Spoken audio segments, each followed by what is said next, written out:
Hello అండి. North గోవాలో ఉన్న ప్లేసెస్ అన్నీ చూసిన తర్వాత మేమైతే సౌత్ గోవాలో చర్చెస్ చూద్దాం అనుకున్నాం. కానీ మా బడ్జెట్‌కి ఇంకా డేస్ ఎక్స్టెండ్ చేయడం కుదరలేదు. సో, మేమైతే రిటర్న్ వచ్చేటప్పుడే చర్చెస్ చూసుకొని రిటర్న్ అయిపోదాం అనుకున్నాం దారిలోనే. సో, అందుకని అక్కడ చర్చెస్ చూసుకొని అటునుంచి ఇంకా హైదరాబాద్ రిటర్న్ అవ్వాలి. సో, అందుకని ఇప్పుడు చర్చెస్ చూడడానికైతే వెళ్తున్నామండి. సో, ఓల్డ్ గోవాలో ఫేమస్ చర్చ్ అంటే సీ కేథడ్రల్ చర్చ్ అనమాట.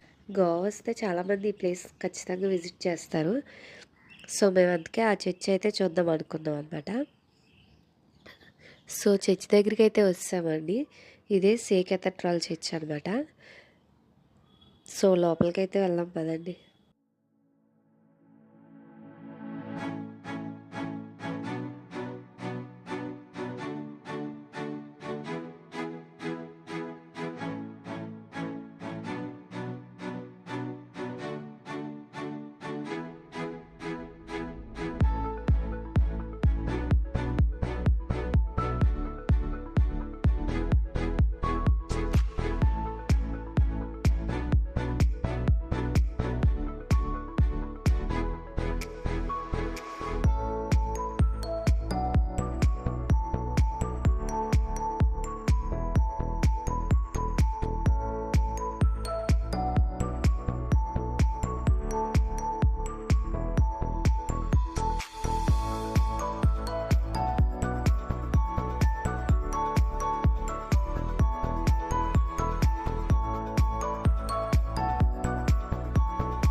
ఇది వచ్చి పోర్చుగీస్ స్టైల్లో కన్స్ట్రక్ట్ చేశారండి. సో ఇందులో ఇంపార్టెంట్ ఏమి ఉంటాయంటే గోల్డెన్ బెల్ ఉంటుంది.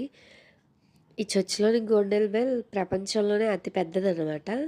అలాగే దీని ఆర్కిటెక్చర్, దీని నిర్మాణ శైలి అయితే చాలా డిఫరెంట్గా ఉంటుంది అనమాట.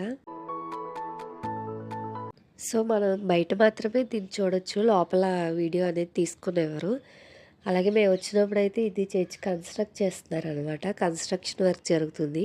ఎప్పుడో పాతది కదా, నాకు తెలిసి రీమోడలింగ్ చేస్తున్నారు అనుకుంటా.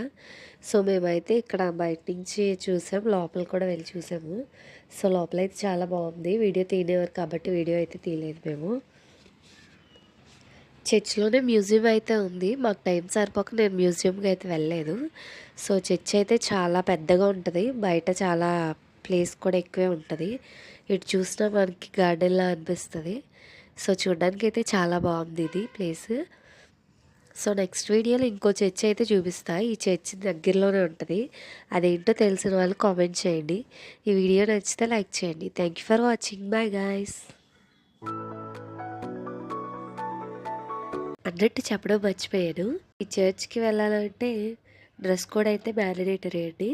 మనం ఎలా పడితే అలా వెళ్తే లోపలికి రానివ్వరు. డ్రెస్ కోడ్ ఉంటుంది. స్లీవ్లెస్లు షార్ట్స్తో అయితే అలౌ చేయరు.